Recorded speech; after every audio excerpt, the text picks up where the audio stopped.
Then go over to the anvil, and let's get started.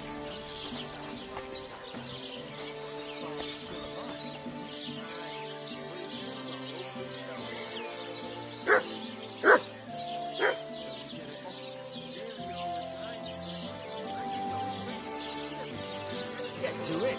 I want to see how you'll fare. Old folks start getting soft in the head. Exactly. Let me tell you, I'd rather die poor but young.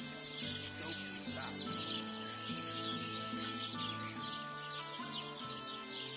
I'll have a beer.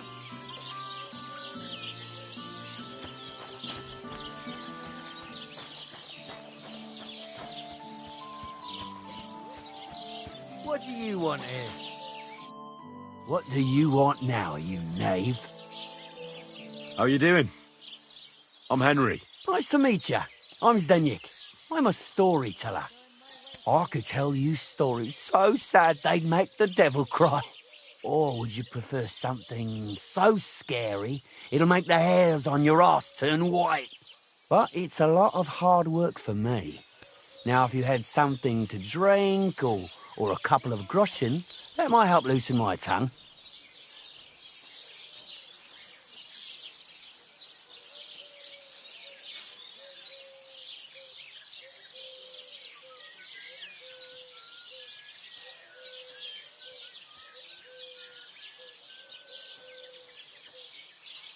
You know what? I think I'd rather come back another day. About time.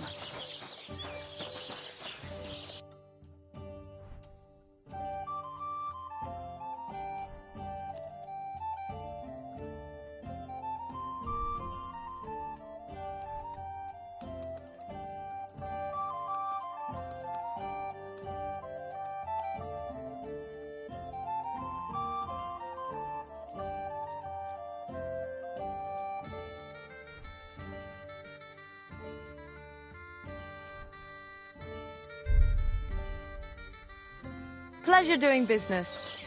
God be with you. I'd like to hear a good story. Not so fast, young man.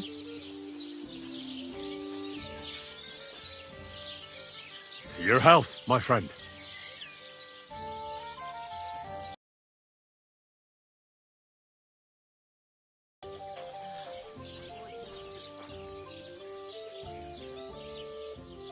Thank you very much. I knew you wouldn't leave me high and dry. So what kind of story would you like to hear?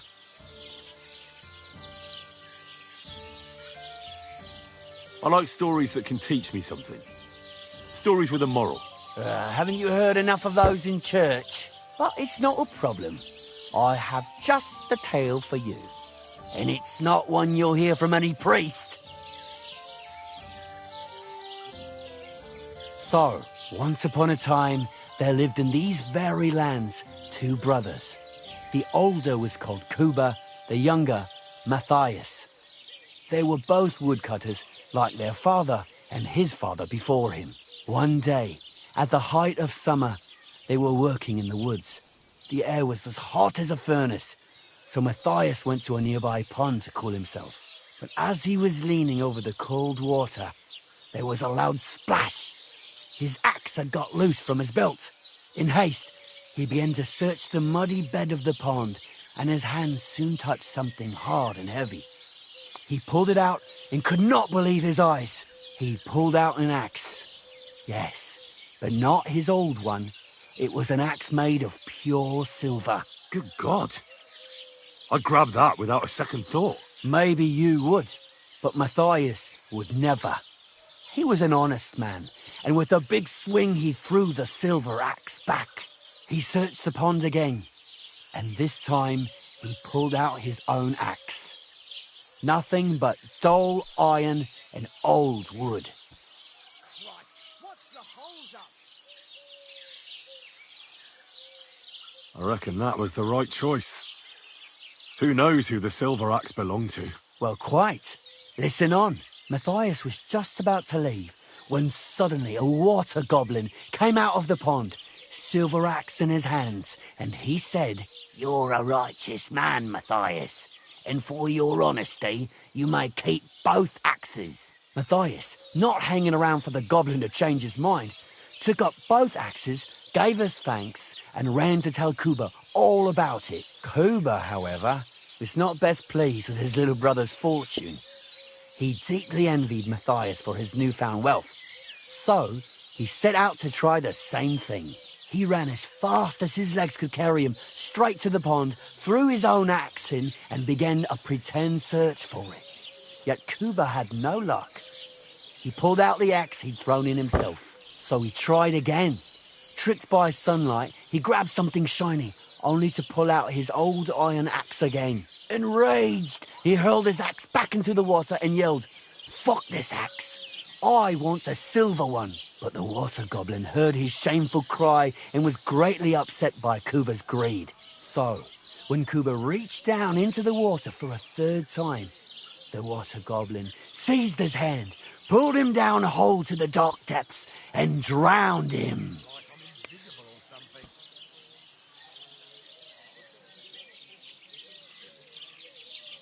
Oh, that's so cruel. I feel sorry for Kuba. Aye, and so did Matthias. He went to the water goblin and begged for his brother's body so he could take him home and bury him. But the path back from the pond led over a steep hill, and carrying the weight of the waterlogged body exhausted Matthias. He stopped to rest by an old oak tree, and he used a silver axe to cut off a branch that would serve as a walking stick. But it wasn't enough. Somehow, it was still getting harder to continue up the hill. Then Matthias realized it wasn't his brother's body that was weighing him down. It was the silver axe. The axe was the cause of all this trouble. So he started bashing the silver axe against the big stone with all his might, trying to destroy it. Yet no matter what, he couldn't even make a dent. With the last of his strength, Matthias climbed to the top of the hill.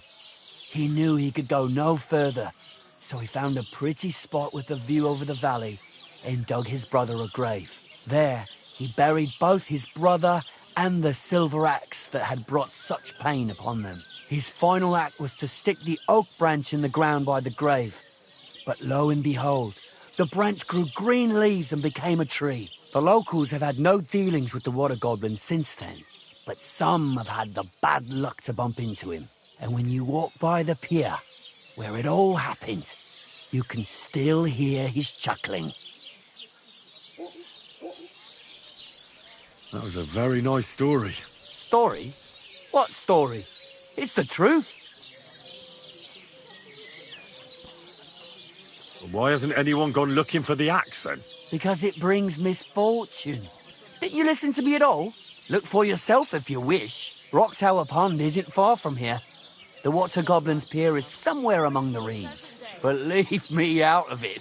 I'm fine here with my drink. Farewell.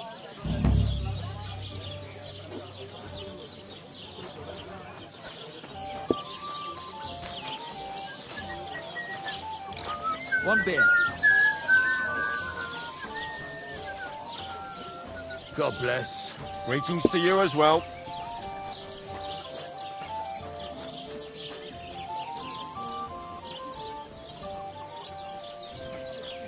My God, what's taking so long? I know very well what you've done here.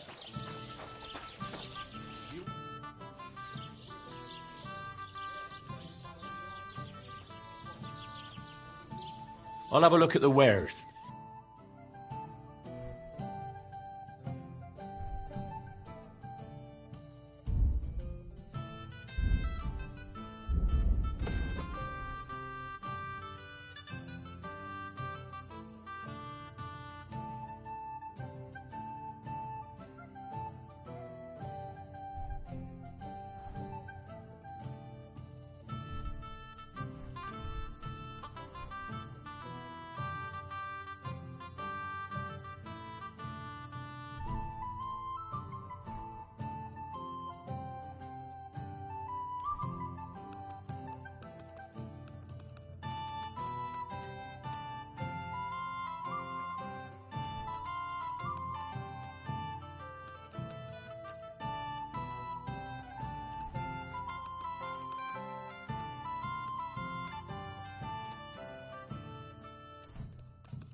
I'd like to do something about that price. Sure, why not?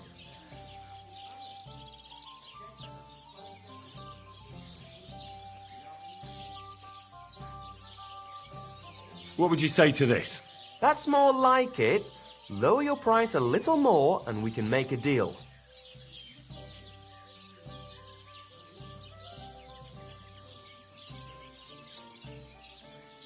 Aye, you'll convince me with that price.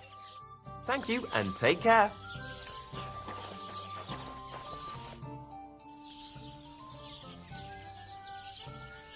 What's new around here? Nothing new. It's quiet here, fortunately. You're having problems with the Zheliovites? Not just me, my friend. They're the biggest bastards around. They've been nothing but trouble for years. The winter before last, they piled snow in front of everyone's doors at night, so no one could get out of their house. And last year, they broke into my cellar and pissed in my beer barrel. Gracious. I hope you got your aim back on them. Not yet, no. But since you're here, I've got a plan you could help me out with. I'd pay you well. You can count on that.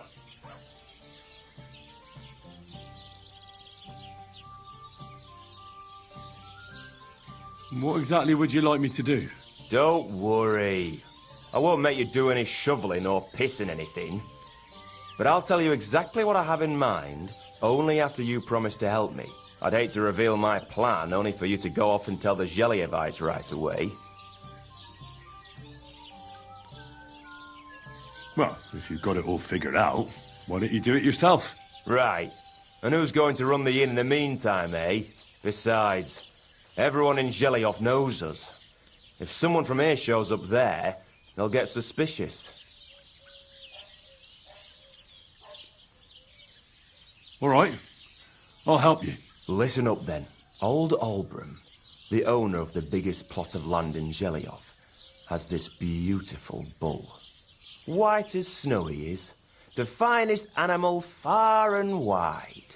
Obviously, he's very proud of it. Very protective, too. Now I mean you, will give his beautiful snow-white bull a nice new coat of paint. Olbram is going to lose his mind. Simple, right? Painting a bull, eh? That sounds like fun. Right. We just have to work out a few details. First, we have to get some paint. I don't reckon we'll be able to get any here in the village, but you can try and ask Bartoszek, the tailor in Trotskovitz. I hear he dyes his own fabric. And after that, we'll have to make sure the bull stays still while you're painting it. Try asking Radovan, the local blacksmith. I hear he can make some kind of sleeping potion. If you pour it in the bull's water trough, I'm sure it'll do the trick. But watch out. That beast is enormous. You'd better put at least 3 doses of the potion in there.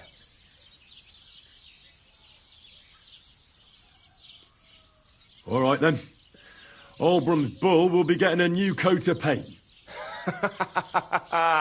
Olbram's going to lose his mind. I can't wait. And remember, it's supposed to be a joke. If you get caught or something goes wrong, the whole thing will be ruined. Right. So I need paint, sleeping potions, and to not get caught.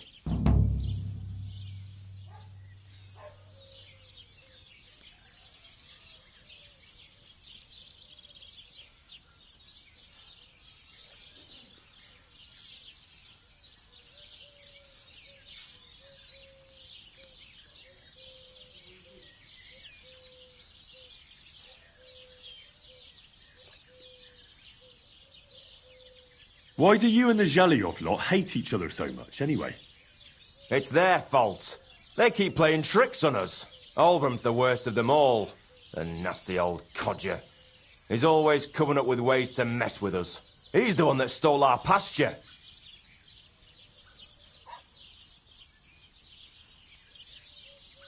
What pasture did they steal from you? The one that stretches from the orchard behind the Takov down to the gamekeeper's lodge. It's been ours since time immemorial, but the Zheliovites took it from us.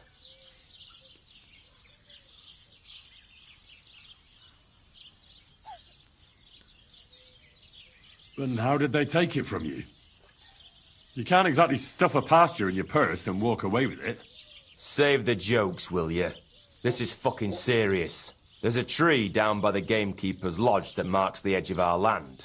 My father, God rest his soul, was there when they agreed on it. He got a proper arse-kicking so he'd remember it. And remember it he did. But then fucking Albram came along, claiming it was the other way around. And that pasture belonged to Zhelyaoff.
Well, can't you all just reach some kind of agreement? Do you think we haven't tried? But there's no talking to the Zhelyavites. Year after year we meet in that pasture. I tell it like it was, but Oldbrum always starts spewing his lies. Then we end up arguing until the sun sets. And when the Gelievites are at wit's end, they come at us, and nothing ever gets solved. We managed to convince them to at least give us back half the pasture. But I know the whole bloody thing belongs to us. We can't just leave things like this.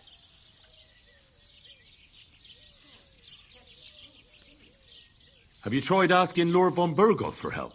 Of course, but he'd have none of it. He said it's up to the Trotskovitz bailiff to sort it out. But the bailiff couldn't care less. He said we should deal with Oldbrum ourselves, or he'll have us caned and clapped in the pillory. And how did they take it from you? You can't exactly stuff a pasture in your purse and walk away with it. Save the jokes, will you? This is fucking serious. There's a tree down by the gamekeeper's lodge that marks the edge of our land. My father, God rest his soul, was there when they agreed on it. He got a proper arse kicking so he'd remember it. And remember it he did. But then fucking Oldbrum came along, claiming it was the other way around. And that pasture belonged to Zheliov. Well, that's a tough nut to crack.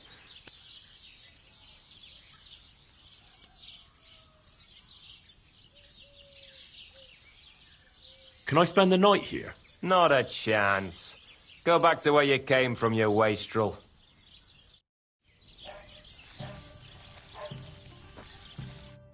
What do you want here, you Why'd you barge in here?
Thou shalt not steal!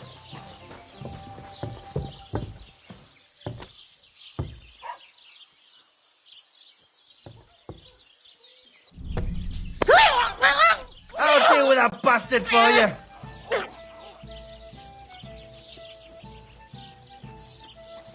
I'll whip your ass so much you'll be looking forward to the cane. Ha! I'm all yours. You won't escape punishment. Fuck you!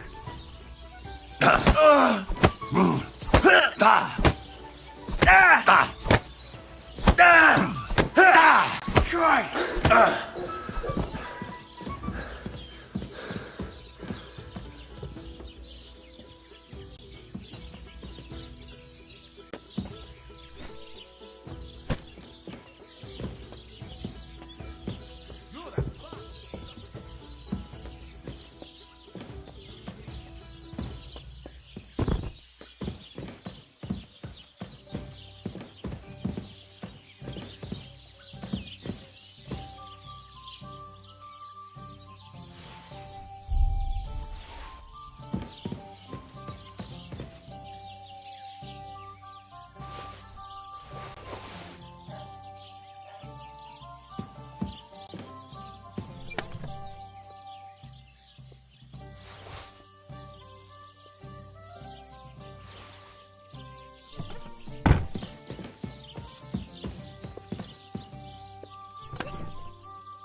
saw that horrible man?